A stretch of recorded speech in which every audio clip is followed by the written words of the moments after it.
everybody. Welcome back to the Composition of Imagination. As always, I'm your host and author, Stevie Jo. This is the channel where we talk all about my book series, Angel of Death, and we do everything from locations to plot to characters to book trailers. No stone is left unturned with this. And with me are my book guardians, Superman and MOMC. And the last episode, earlier this week, we began our Murmurs of Mer County discussion on Elias Luck as he is in the first book, which is in the beginning. So we're going to continue that discussion today. So be sure you go back and watch Monday's episode just so you're caught up on where we are, because we're in the middle of the book right now. The next time we see Elias is in chapter 12. We see Sky having kind of a makeshift and, dare I say, unwanted bachelorette party before she gets married the next day. So, much to Skylar's delight, Elias interrupts the party, and he asks if he can steal her away for a while, so he takes her to Alchemic Falls so that they can be alone, and he just flat out tells her, because remember, this is the next day from what we talked about on Monday. So he flat out tells her, Sky, don't marry Ezra. Which, that's a bit of a confusing statement, because just that last night, he rejected her when she tried to kiss him. So he's got to process everything. Yeah, so that's my question. Do you think that his request not to marry Ezra is coming from regret for his behavior? Or is it just that he's a concerned friend who cares a lot about her? A little bit of both, but yeah, I guess a little bit of both. I want to say it's more so one than the other, but the more I think about it, the more I can't decide which one it's more of. Which might be his issue too. Possibly. He might be having that dueling... It's both, because he's very attracted to her. Yeah. And, you know, when you're attracted to somebody, yeah, you're gonna... If somebody's trying to kiss, yeah, more likely, unless you know it's a bad situation getting ready to happen, you're probably gonna just go with the flow. Yeah. But the other half is, he is concerned because, as we slowly find out, they know each other. Yeah. Yeah, so, he is concerned because it's Ezra, and we're all concerned, frankly. Sky needs an intervention in this book. Sky needs to sit there and grab a steak and just take care of it, get it over with. So, we kind of learn his motives a little as they're at Alchemic Falls, and they discuss why she shouldn't go through with it. And Elias goes so far as to tell her, you know no one can make you feel anything that's not real, right? Because magic doesn't work that way. And then he leans close to her as if he would kiss her, but he hesitates until she gives him permission. But she gives him permission this time. So this goes back to my previous question about whether or not he's consciously trying to make up for how he rejected her the night before. At this point now, it feels more like he's being kind of caught off guard by the magic of the moment, rather than the kiss being a calculated decision. But what do you guys think? No, he was sitting there, he set that up. Okay. He sit there, brought her down, you know, the water was looking good, had the nice ethereal glow. So he was using magic as a cover so he could mac on her and show that, yeah, I'm the better dude. Okay. I mean, the whole conversation, he's sitting there, yes, he is bringing up good points, but the way he's saying it, yeah, Sky, of course, is like, oh, God, what am I going to do? And then, you know, this dude here that I already kind of like is sitting there, you know, bringing me down, nice romantic spot and all this stuff, and, you know, letting my feet in the water. Yeah? Come on. That was so calculated. Okay. Do you think it was calculated as well? I think it was planned out. Okay. Calculated, maybe not. Planned out, yes. So he knew, we think that he knew going into this, I'm gonna kiss her this time. Like, I'm not gonna let it kiss her slip away. and then want to do more. Yeah. Okay. So, well, the next series of events is very calculated, regardless of whether it was totally planned or not, because they do end up kissing and making out, and then she invites him back to her place, and of course he's like, yeah, let's go. And he's really interested. Right. He's really interested for the obvious, but also because it's important to note, he's never been to her house before. In the 3 years they've known each other, he's never been there. So why do you think that is? Because she's been to his house. So is that more Skye's doing, where no, I don't want you to come over? Or based on how we've seen Eli behave in the little bit that we've known him, was that his doing? That was his doing. Okay. He, the way his character is in book one, you think of him as like the ultimate gentleman. He always has a concern for others and stuff like that, whether he likes them, doesn't like them, whatever it may be.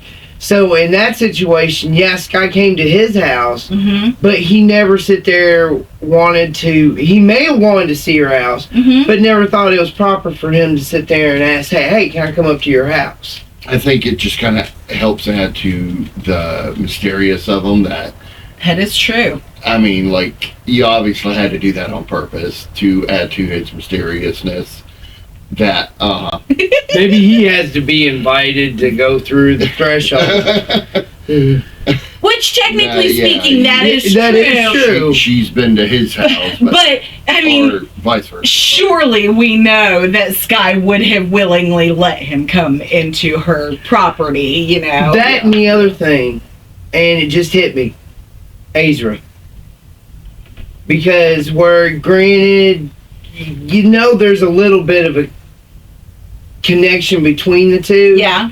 He probably really didn't want to come up there just because, even though she would gladly let him come in. I have no doubt, yes. You know, that rat bastard would sit there, come flying up, what is he doing here today? And all that. That's and true. Then it would cause a scene that, well, he would rather not have to deal with and not put Skye through. Okay.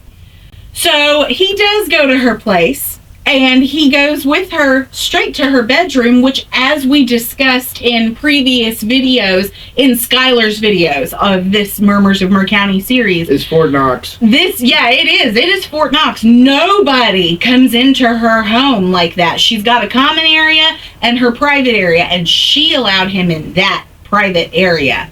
So, and they start to get undressed, things get hot and heavy, and then the chapter ends. And chapter 13 begins. And they are woefully interrupted by Peyton, Ava, and CJ coming to, quote, rescue Skyelar from ruining her life, according to them. Elias waits in her bedroom while she goes down to deal with the riffraff. And he waits as long as he can, but when he hears Peyton's wolf howl, he rushes down to help Skye and ends up getting scratched by Peyton on his arm right down here. But it's no big deal because he starts to heal instantly, just like Skye usually does. So this is kind of a really interesting thing here. It's worth noting that lichen scratches in Alt Uni that I have built here, usually they make you very sick. Deathly ill if you're a human, but something more akin to the flu or something like that if you're a creature. Skye is immune, though, because she's never gotten sick from a lichen, and she's always attributed it to being related to Peyton. So, because of the shared genetics and all that stuff. So what's Elias's excuse? How come he doesn't need the little, like, healing ointment that it may be actually not, because in Skye's case, yes, it could be because she's related somewhat to Peyton. At this stage, we believe fully. Well, no, I think she is. Okay. But where she's mythic versus a lichen are two different things. I think it's more because she's a mythic. Okay. And doesn't truly realize she's a mythic. So you think that translates to Elias because he's the same? Yeah. And he's Okay. also been doing it for a lot longer, so he probably knows, like, mentally he could sit there if I'm hurt. Oh, and he just looks at it or something. Just but a scratch. Yeah, and it automatically... Just a flesh wound. Yeah, and it starts to heal. Yeah. So then in chapter 15, because that's kind of how that chapter ends. So then in chapter 15, we see a different kind of bonding moment between Sky and Eli. And I'm not talking about the sexual kind. We see a I never couple... got that far. Yeah. We see a couple of his tattoos now, up close and personal.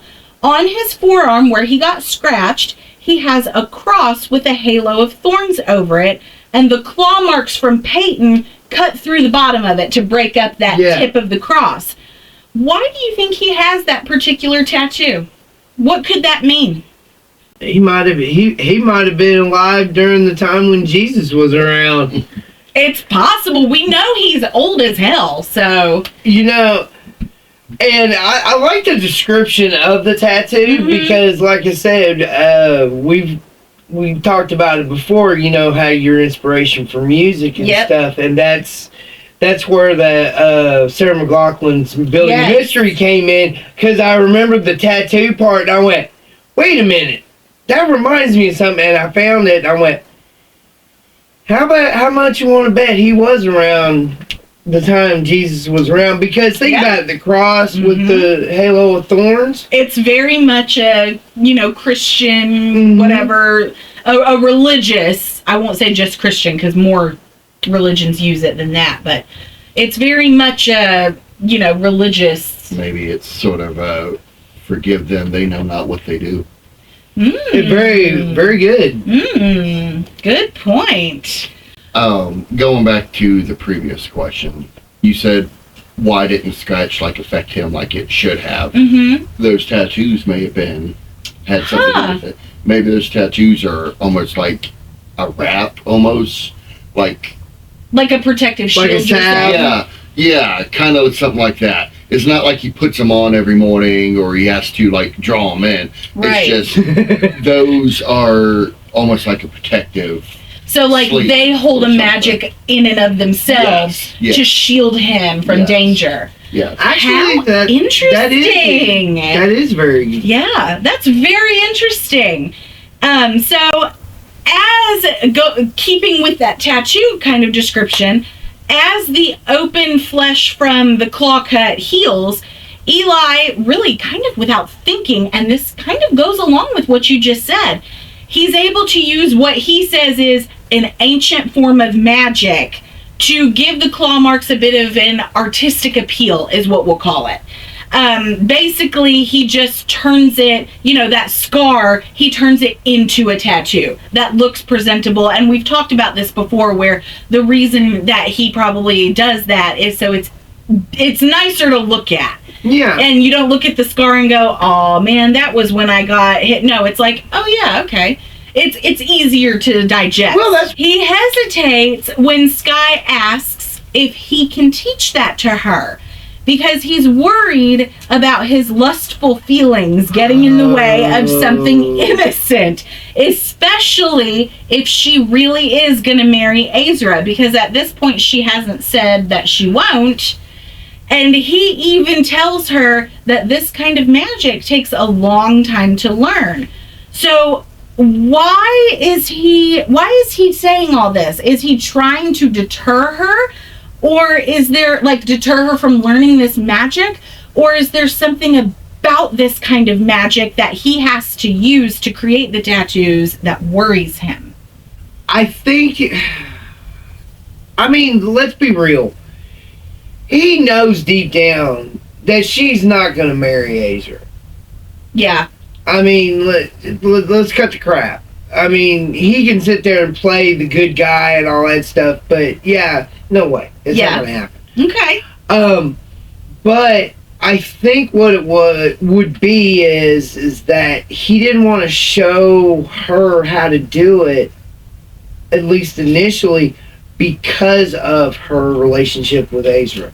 Because Ezra would start seeing that, and then being the little petty, jealous person he is, would sit there, oh, well, you don't know how terrible he is, and all this other stuff. Yes, he would. You know, and all this stuff. I mean, it's the little brat, you know. Oh, why are you going to see him for? I can do that stuff too. Really? Make it happen. Yeah, which he cannot. Give me about 20 minutes and I'll be able to do it.